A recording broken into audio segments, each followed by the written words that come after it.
A pleasure to now introduce a good friend of mine, Paul Polizzotto. He is a social entrepreneur, founder of EcoMedia, sold to CBS, and he'll kickstart our session. When we think about a brighter future and we look back at the 6 themes that we've had, this to me is really the culmination of that. So starting with unlocking potential, going to dynamic leadership, onwards to profit and potential, profit and purpose. It's just been an amazing 2 days, and with that, I'd like to invite Paul to the stage to get us going. Thanks, Paul. Thank you, Ziv. Ziv asked me to speak today. We had breakfast not too long ago in New York, and I shared a little bit about my entrepreneurial experience and my life as a social entrepreneur, and he asked me to share that with you a little bit today. I am a serial social entrepreneur. And 25 years ago, I started my first business in the environmental space, which I sold about 13 years after that, and then started EcoMedia. I am not from the media and advertising space, but rather the public-private partnership space. And I was interested in gap financing projects in local communities. And I say gap finance where the communities and nonprofits had brought a lot of the money together, but not all of the money. They need a little bit of gap financing to get the projects off the shelves and into the communities. And I started EcoMedia as a nonprofit.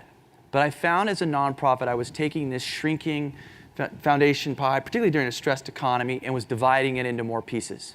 And I was winning a grant when a very deserving nonprofit was otherwise losing a grant. It was sort of a zero-sum game. And that's how I accidentally got involved in advertising. I looked at the hundreds of billions of dollars that are being spent advertising to the American public and said, that's an opportunity to take those dollars and grow the pie. So EcoMedia at the highest level is an ad model to fund nonprofits. We sell advertising cross-platform, network TV, local TV, radio, outdoor, and interactive, and direct dollars towards the nation's most effective nonprofits taking on the most urgent social issues of our time: a better environment, better health, better education. And we take our eco ads and wellness ads and education ads, and we fund solar panels on parks and schools and community centers. We're funding better meals for kids in schools, housing for veterans, iPads for chronically and terminally ill children in children's hospitals, affecting the lives of hundreds and hundreds of thousands of people and directing millions and millions of dollars to nonprofits from ad spends that are going to happen anyway. And so our goal was to not necessarily create another nonprofit, but to give greater financing to nonprofits that are already doing great work. Some of you might remember I was up here last year, and I said something kind of kooky. I said, when I first met with CBS, not being from advertising and the media business, I said to CBS, advertising's like the sun. And they said, how's that? How's that possible? I said, well, think about it. In the next 60 minutes, more energy will hit the surface of the Earth from the sun than we will use as a planet in an entire year. Yet we think we have energy shortages. There's no such thing as an energy shortage in the universe. All the universe is energy. The questions are, do we have the intellect and do we have the will to harness the abundance that's all around us? So how's that like advertising? Well, there are hundreds of billions of dollars spent advertising the American public, and after a 30-second commercial runs, it's off into the ether. It's gone. Might remember it, might not. I hope you remember it, at least working for CBS.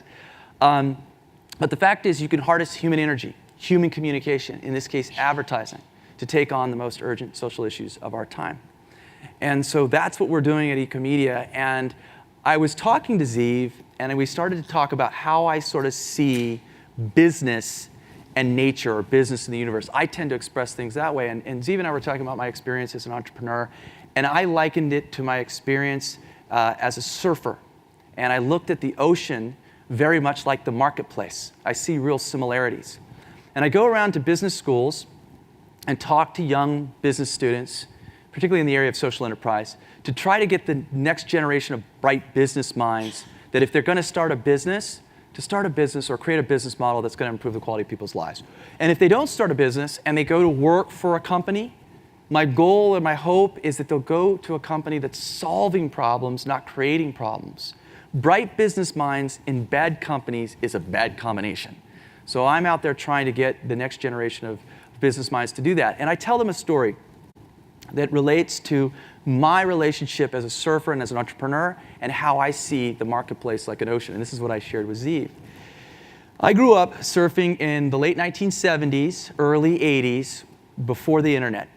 And we would take time off of work. We'd drive down to Baja, take a week, and it would be flat for a week. We'd get no surf. We'd sit on these dusty cliffs and look at each other and go, pick the wrong week. Maybe it'll be better tomorrow. But we didn't know any better. Well, with the internet, that doesn't happen anymore. You get on the internet, you get buoy readings, and you get swell information as far south as New Zealand. So you don't get in the car and go to Mexico and get skunked for a week. So one night I was at a friend of mine's house. There were 4 of us. And he was very excited. He's a brilliant guy, and he's a good surfer. And he gets online, and he's doing his research, and he comes out, and he goes, look at these buoy readings.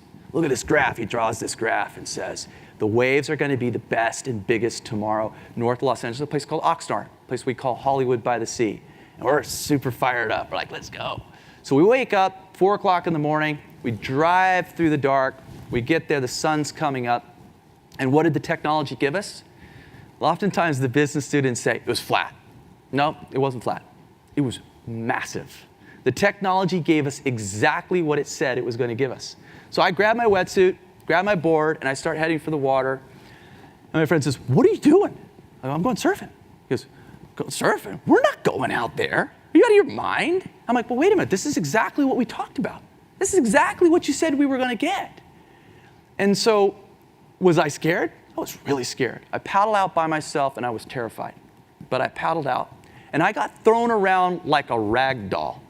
But I made my way finally through the lineup, and I flipped around, and I took off, and I had the most amazing surf session of my life. I'll never forget that.